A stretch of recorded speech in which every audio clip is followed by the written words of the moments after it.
There's a lot of hysteria. A lot of people have been told for the past 2 years that children are disease vectors and that they will kill their grannies. And people, drive around still in their own cars with the windows up with a mask on. I still see people who wear gloves to the supermarket because they're terrified. They really are terrified. And that's been drilled into them for the past 2 years. So ultimately, what I think would be great is to see a little bit of toning down of the fear. A doctor that I'm in touch with recently made a CNN appearance, and she said that there's doomsday doctors around. And I think we need less doomsday doctor voices influencing public opinion and public policy. And we need rational, calm, caring, compassion when we talk about this stuff. And that will enable common sense to come back into our lives. A lot of this stuff has no basis in fact. It just is really cruel. So we need a lot more common sense, and we need to reassure people that the large majority of people who get COVID, who are going to get COVID, most people are going to be okay. Warning, censorship. Warning, censorship. Tamara Ugolini with Rebel News, bringing you more one-sided COVID policies that affect children, families, and namely vulnerable at-risk individuals the most, especially those with disabilities, be it emotional, physical, cognitive, or otherwise. In the middle of December 2021, this written piece titled "The Pandemic is Destroying the Lives of Disabled Children Like Mine" went viral. Written by Toronto-based writer and special needs advocate Laura Cohen, has skin in the game. Not only is she the parent of a severely disabled nonverbal child, but she has seen firsthand the devastating effects that indiscriminate COVID policies have on those with disabilities. Their needs, their health and safety is being disregarded in the name of all things pandemic pandemonium, and she is fed up and sharing her story. Hear it from Laura herself. I felt that there was a bit of a gap in the articles that I was reading about how kids were generally suffering under the pandemic. And I felt that a lot of people didn't have an understanding of how different the environment is for special needs and disabled kids. There were a few incidents that happened particularly to my family over the course of my son's last year in the public school system that were particularly awful.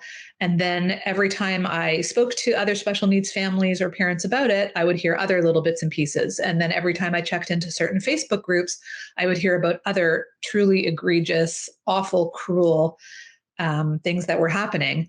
And it was all percolating inside of me until the point where I decided I think I better get this out in writing. And it kind of went viral. And I think that it was a shared experience for a lot of special needs families throughout North America. I thought it was just a little bit local that our rules were so draconian. And I thought it was a little bit local that bookstores were throwing out disabled kids who couldn't wear a mask, et cetera. And then I took a broader look, and turns out this kind of cruelty was happening all over North America. And it has been for many, many months, and there's no sign of it actually ending yet. And one of the main things that stuck out to me in your article was this beanbag chair fiasco.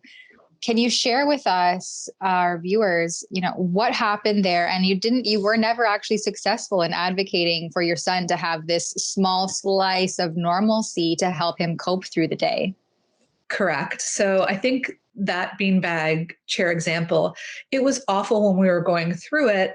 And then when I actually put it in writing, I realized how much worse it really was. When you think about the level of cruelty, the level of sadistic behavior it takes to deprive a child of something so basic as a beanbag chair. And to boil down the story kind of into a nutshell, basically when disabled kids went back to school in my area, most of the classrooms were stripped of anything that could, God forbid, cause COVID to be a contagion in the classroom, and things were wiped down with chemicals, and toys were stripped out of the classroom, pictures were stripped out of the classroom, so that when the kids went back to school, the classrooms were really barren. I joke that it looked kind of like a 1980s Romanian orphanage type of environment.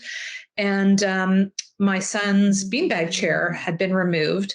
And then when he was finally able to go back to in person, he didn't have his beanbag chair. So there was a protracted battle because even though my school board did have regulations in place in writing on their website that kids could bring personal items, don't go overboard, don't bring a ton of stuff. And I sent this particular bit of information to our schools, to the administrators. It became a protracted battle. And I was told that no, the beanbag chair, was a really, really high COVID risk for people. It was not safe. It was just not safe, not safe, not safe.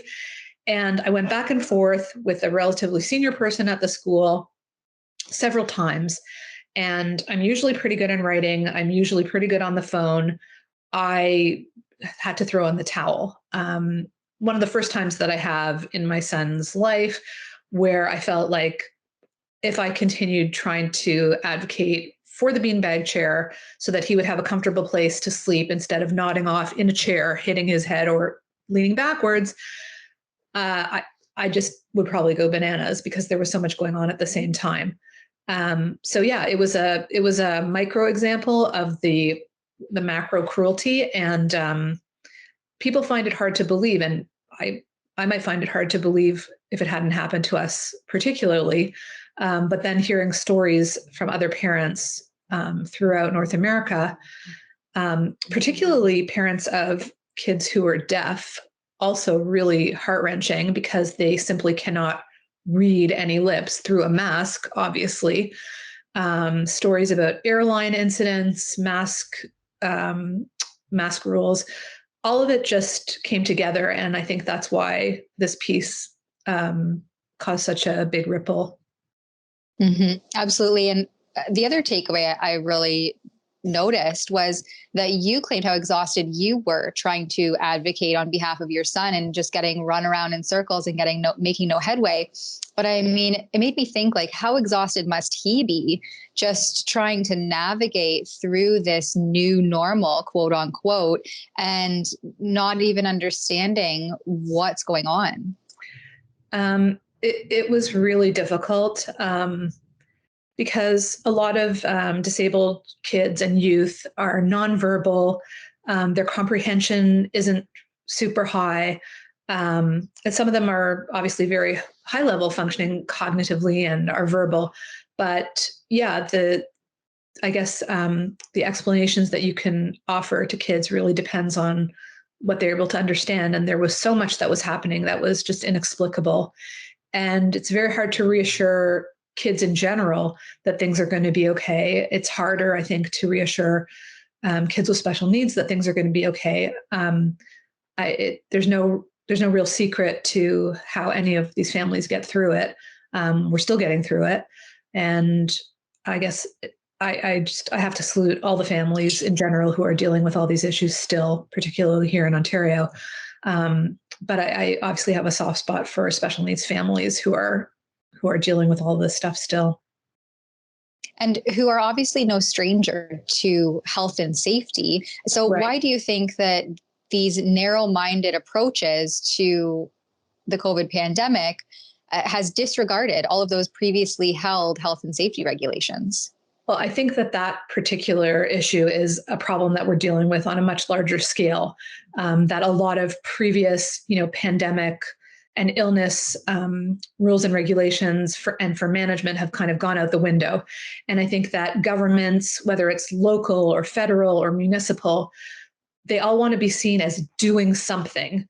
Even if the something is completely counterproductive and a make-work project, they have to be seen as doing the something. So I think that's part of it. I also think that a little bit of power, unfortunately, can be an opiate for a lot of bad people. And that doesn't mean that everybody with a position of power or in these rules is a bad person, but I don't think it takes very much to get people drunk on power to insist on following the rules. I mean, we've seen other professionals acting very badly in these situations. And some people get a kick out of it. Some people get a kick out of bossing other people around, rule enforcement, the more petty, the better. So I think that there's a big picture problem. And I think that there's also a problem that we have to recognize is that some people are kind of awful, and that the pandemic and all of these rules have given people who have a proclivity for bad behavior or for being nasty, now they can do it and it's considered virtuous and they get patted on the back, and it's a sign of their dedication and their commitment to public health and to your safety, and they know better. So there's a bit of a patronizing attitude, a bit of a control attitude. Obviously, I don't have all the answers, but I think that for people who have, let's say, not a meaningful and full, robust life, who are unhappy, a lot of these rules and regulations have filled a very significant gap. And they like enforcing things, and they like feeling meaning. And again, now a lot of very disturbing behavior, when people signal that they are part of this new order and new set of rules, they are considered virtuous, and they feel that they're doing a very good job. They feel perfectly comfortable castigating you in public if you're not doing the right thing. So I think that we have, in addition to the pandemic and the illness, the physical stuff, we also have some serious psychological issues to be dealing with now and going forward.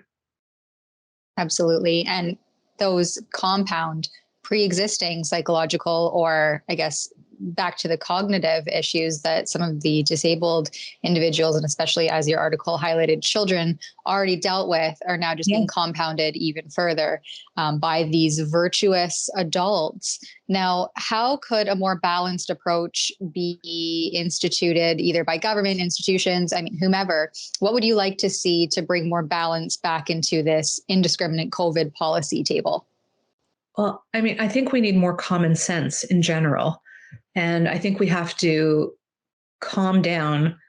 There's a lot of hysteria. A lot of people have been told for the past 2 years that children are disease vectors and that they will kill their grannies. And people, drive around still in their own cars with the windows up with a mask on. I still see people who wear gloves to the supermarket because they're terrified. They really are terrified. And that's been drilled into them for the past 2 years. So ultimately, what I think would be great is to see a little bit of toning down of the fear. A doctor that I'm in touch with recently made a CNN appearance, and she said that there's doomsday doctors around. And I think we need less doomsday doctor voices influencing public opinion and public policy. And we need rational, calm, caring, compassion when we talk about this stuff. And that will enable common sense to come back into our lives. A lot of this stuff has no basis in fact. It just is really cruel. So we need a lot more common sense, and we need to reassure people that the large majority of people who get COVID, who are going to get COVID, most people are going to be okay. And it's really awful. And the point that I made in my article is that people in positions of power, people who have power over other people, whether they're in helping or educational positions or law enforcement, everybody still always has a choice. You always have a choice how you behave. And so people should just take the time to think about the choices that would make things better for people with harder lives, a choice that would make it less awful for a child with a disability. And if people are on a public salary, whether it's a public board of education or an administrator, that is what is owed to the people who pay your salary. That at least if you're not going to make it better, at least don't make it worse. I think that that's a reasonable expectation. Maybe I'm living in La La Land, but ultimately, I think that that's a reasonable expectation. Just don't make it worse. Just in closing, Laura, you're well connected, obviously, with advocacy groups. Now, what would your message be to them to how to advocate for themselves further, or their children, or to government who seems to just be disregarding any of these efforts? I don't really have a great answer. I think parents lean on one another. There's a lot of, Facebook groups, a lot of WhatsApp groups where parents talk to each other, use each other as resources, organize as much as they can, share resources with one another. It's a difficult question because disability has so many forms. It depends whether a child has a physical disability, a cognitive disability, a chronic illness. There's a lot of nuance. So there's no one size fits all answer to any of this stuff. And our situation is different. There's parents who have children who are maybe much more medically fragile, who are much more scared of certain things. There's people whose kids are, they look like they're well, but they have underlying mental health issues. I just think we need a real dose of common sense and of compassion, not knee-jerk reactions, and to move away from cruelty. I mean, some of the people whose stories I've heard, like going into a certain well-known bookstore chain where kids in wheelchairs or who have CP were absolutely devastated. I mean, they were supposed to be exempt from having to wear a mask, and they were basically escorted out or escorted out of museums or other cultural institutions. And I think if we can't make it 100% better, at least can we not make it worse for some of these people? That's what I keep coming back to. And I think that needs to be encouraged when we see sensibility. We need to praise people for doing the right thing. But there's no easy answers. And unfortunately, I think that a lot of people don't think about these issues until it affects them directly. So if you have somebody in your family who has a disability, maybe who has a hearing impediment, who can't read lips unless a mask is down, or somebody who has a panic disorder maybe, or an anxiety disorder and feels suffocated when they wear a mask. Masking is just one example, but let's just try to make their lives a little bit better, however we can, just not worse. Absolutely. It's been a rough 2 years for everyone. So I agree with what you're saying there. And I think the tides are starting to turn. So I look forward to seeing what the spring brings. I hope so. I feel like there's some pivot stories circulating. Again, some common sense coming into mainstream journalism. Some small hints of an attempt at turning things back to a little bit more normal. But that's going to require a lot of effort. And really, a lot of it is top down from the government, because a lot of the really scary stories, a lot of the really scary projections have come from that direction. So there's going to be a lot of work needed to undo 2 solid years of, dreadful forecasting and modeling, scary hospital news. And there's reason to be optimistic because we know a little bit more what we're dealing with. I'm not a medical expert, obviously, but with vaccines, with this latest variant not being seemingly as lethal as others, I think that there's reason for optimism. And I think what we need now, particularly here in Ontario, is a concerted effort from our provincial leadership to tone down the fear factor. Let's get calm doctors and educators, and let's get those people talking about how things are going to be okay and reassuring us, because there's no reason to think that it couldn't be. And certainly we see evidence in other places in North America that have their regular, normal lives, and that's what we should be aspiring to. It would appear that the tide is starting to turn. In my opinion, as goalposts continue to shift and government fails to ease restrictions as promised, following along like good little minions is being seen less and less as virtuous and more how it should have been always seen, obtuse and callous. We should always question one-size-fits-all approaches, because the disregard of real human costs in wake of government and media-generated hysteria is one of the most abysmal aspects of Canada's COVID response. For Rebel News, I'm Tamara Ugolini. Another abysmal response has been the sweeping school closures imposed on a demographic not at all at risk of severe COVID-related outcomes. School closures cause more harm than good, any theoretical good, and the decision to shutter them at this point has little to do with health and safety and is purely political. That's why we have launched a petition and email campaign at backtoclass.ca.